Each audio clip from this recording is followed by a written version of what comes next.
मनुष्यों ने exploration, recreation, research और मेनली वॉरफेयर के लिए अंडर वाटर ट्रैवल करने के लिए कई तरह के तरीकों का इस्तेमाल किया है। नए प्रोपल्शन सिस्टम्स, फ्यूल्स और सोनार के आगमन से सबमरीन टेक्नोलॉजी में ग्रोथ देखने को मिली। डीजल इंजन और फिर न्यूक्लियर सबमरीन की शुरुआत ने first world war, second world war और कोल्ड वॉर के दौरान सबमरीन के यूज में, स्पेशली मिलिट्री यूज में बहुत विस्तार देखा। सबमरीन्स का मिलिट्री यूज आज भी जारी है, predominantly north Korea, China, America और रशिया द्वारा। आज के इस वीडियो में हम सबमरीन के कुछ फैसिनेटिंग फैक्ट्स को जानेंगे, सो बने रहें इस वीडियो में एंड तक। स्वागत है दोस्तों आप सभी का इन्फोसियस चैनल में। सभी सबमरीन्स एक बेसिक प्रिंसिपल पर काम करती है जिसे आर्किमिडीज प्रिंसिपल कहा जाता है। इस प्रिंसिपल के अनुसार जब भी कोई ऑब्जेक्ट पानी के अंदर डूबता है उसके ऊपर एक फोर्स लगता है जिसे बॉयंट फोर्स कहा जाता है, और ये फोर्स उतना ही होता है जितना वजन इस फ्लूइड का डिस्प्लेस हुआ है इस ऑब्जेक्ट के डूबने से।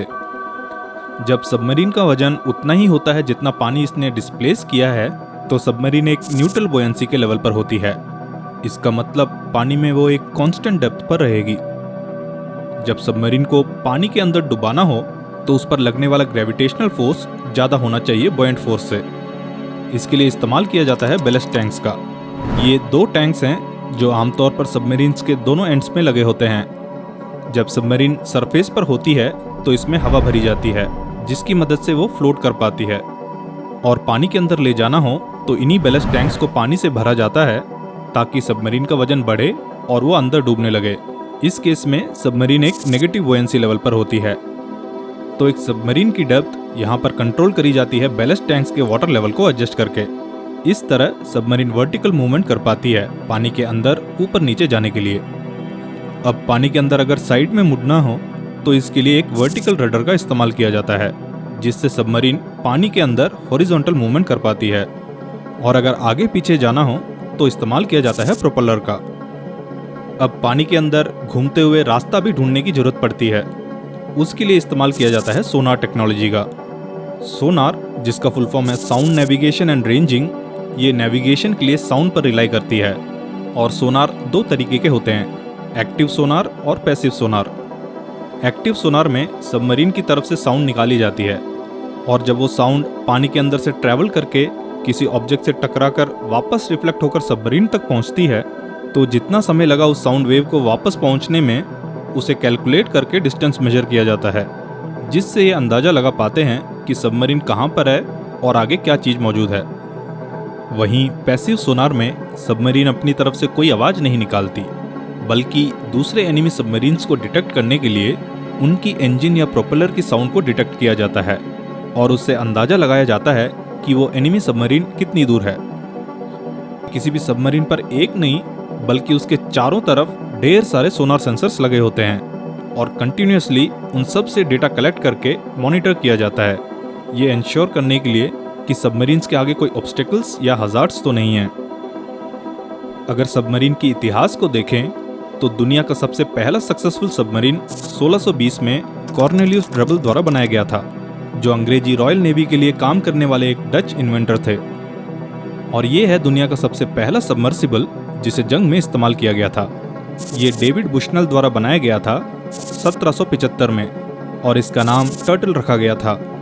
ये पहला सबमरीन था जो इंडिपेंडेंटली अंडर वाटर ऑपरेशन और मूवमेंट कर सकता था, क्योंकि पहली बार किसी पनडुब्बी पर प्रोपल्शन सिस्टम का यूज़ किया गया था।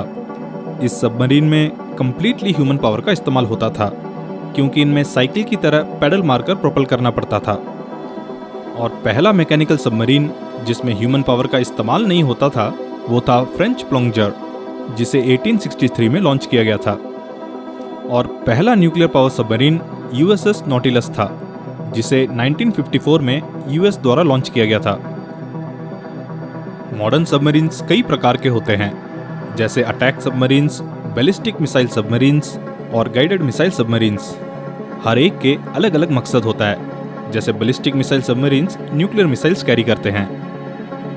एक सबमरीन एडवांस टेक्नोलॉजी से लैस होती है, जिसमें सोनार सिस्टम, पेरिस्कोप्स, टॉर्पीडोस और मिसाइल्स भी शामिल हैं, और ये सोफिस्टिकेटेड नेविगेशन सिस्टम का इस्तेमाल करते हैं एक्यूरेटली और सेफली पानी के अंदर ऑपरेट करने के लिए।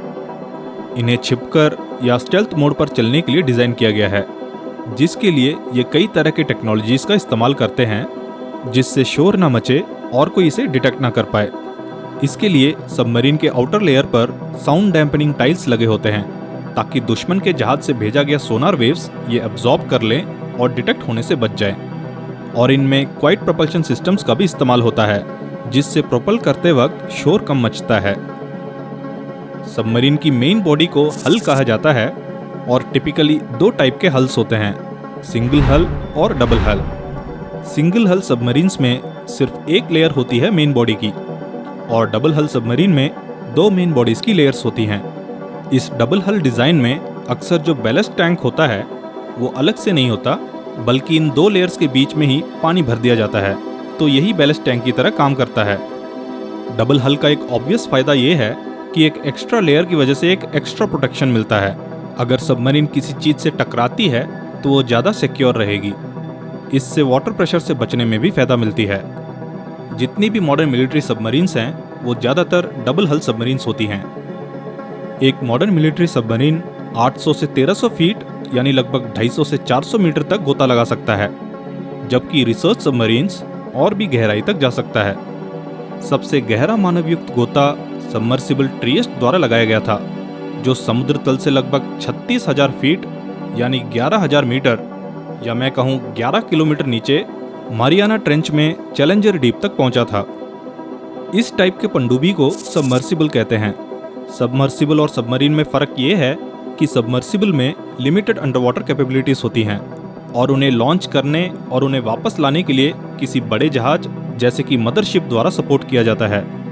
इनमें लिमिटेड पावर रिजर्व्स होती है और वे बिना असिस्टेंट के अपनी हवा और पावर सप्लाईज को रिन्यू नहीं कर सकती है। इन्हें केवल शॉर्ट टर्म डाइव्स के लिए ही इस्तेमाल किया जाता है। वहीं सबमरीन्स पानी के अंदर लंबे समय तक इंडिपेंडेंटली काम कर सकते हैं और ये सेल्फ सपोर्टिंग हैं और खुद से ही ये पोर्ट से निकल सकती हैं और वापस लौट सकती हैं और बिना किसी असिस्टेंट के अपनी हवा और पावर सप्लाईज को रिन्यू कर सकते हैं। ये अपना खुद का ऑक्सीजन जनरेट कर सकती है और कई महीनों तक पानी में डूबी रह सकती है। एक सबमरीन को चलने के लिए एनर्जी कहाँ से मिलती है, ये डिपेंड करता है सबमरीन की टाइप पर। मेनली 2 टाइप के सबमरीन्स होते हैं, कन्वेंशनल सबमरीन और न्यूक्लियर सबमरीन। कन्वेंशनल सबमरीन में बड़ी बड़ी इलेक्ट्रिकल बैटरीज को यूज़ किया जाता है जिन्हें हर 2-3 दिन में रिचार्ज करना पड़ता है। इस बैटरी को रिचार्ज करने के लिए डीजल इंजन को यूज़ किया जाता है, लेकिन एक डीजल इंजन को काम करने के लिए ऑक्सीजन की ज़रूरत पड़ती है जो कि हवा में मौजूद है। अब आप सोच रहे होंगे कि सबमरीन्स तो पानी के अंदर ऑपरेट करती है, तो वहाँ ये ऑक्सीजन का बंदोबस्त कैसे करता है। दरअसल सबमरीन्स को डीजल इंजन चलाने के लिए पानी के ऊपर आना पड़ता है जिससे वो बैटरी को रिचार्ज कर पाएं। लेकिन ये प्रॉब्लम न्यूक्लियर सबमरीन्स में नहीं होती, क्योंकि न्यूक्लियर सबमरीन बिजली जनरेट करने के लिए डीजल इंजन की जगह न्यूक्लियर रिएक्टर का इस्तेमाल करती है और एक न्यूक्लियर सबमरीन पानी के अंदर कई महीनों तक रह सकती है। लेकिन वहाँ फिर लिमिटेशन आ जाती है ह्यूमन फैक्टर्स की वजह से। सबमरीन के अंदर जो लोग रह रहे हैं उन्हें खाने पीने की ज़रूरत होती है, तो जितना खाना और राशन उस सबमरीन के अंदर मौजूद है उतने ही टाइम तक वो पानी के अंदर रह सकते हैं। आज के दिन कई मॉडर्न सबमरीन्स न्यूक्लियर पावर्ड है, लेकिन डीजल इलेक्ट्रिक सबमरीन्स को अभी भी इस्तेमाल किया जाता है। बैटरी पावर पर चलने की वजह से ये सबमरीन्स न्यूक्लियर सबमरीन से ज़्यादा शांत होती है, क्योंकि न्यूक्लियर सबमरीन्स में स्टीम जनरेशन की वजह से शोर होता है और इसी वजह से अक्सर डीजल इलेक्ट्रिक सबमरीन्स को कोस्टल डिफेंस में यूज़ किया जाता है। न्यूक्लियर सबमरीन्स की पावर कैपेसिटी 10 से 300 मेगावाट थर्मल तक हो सकती है, जो सबमरीन के साइज पर डिपेंड करता है। उदाहरण के लिए इंडियन नेवी की आईएनएस चक्रा 2 सबमरीन में 190 मेगावाट का न्यूक्लियर रिएक्टर है।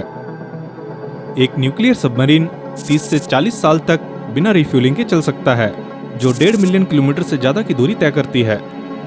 हालांकि इतने सालों के ऑपरेशन से सबमरीन में कोरोजन और फटीग जैसे समस्या आ जाती है, जो ऑपरेटिंग कॉस्ट को बढ़ा देती है, तो इसलिए इसे डिकमीशन करना पड़ता है। न्यूक्लियर सबमरीन्स को डिकमीशन करना एक कॉम्प्लेक्स प्रोसेस है और काफ़ी महंगी पड़ती है। इंडिया ने अब तक 2 न्यूक्लियर सबमरीन्स और 10 डीजल इलेक्ट्रिक सबमरीन्स को डिकमीशन किया है और इंडिया के पास करेंटली 2 न्यूक्लियर सबमरीन्स और 17 डीजल इलेक्ट्रिक सबमरीन्स मौजूद हैं। और दोस्तों कमेंट में बताना कि सबसे ज़्यादा सबमरीन्स कौन से देश के पास है। सो आई होप आपको इस वीडियो से कुछ वैल्यूएबल इन्फॉर्मेशन जानने को मिला होगा। आप अपना सुझाव हमें कमेंट सेक्शन में दे सकते हैं। मिलते हैं आपसे अगले वीडियो में। अपना कीमती समय देने के लिए धन्यवाद।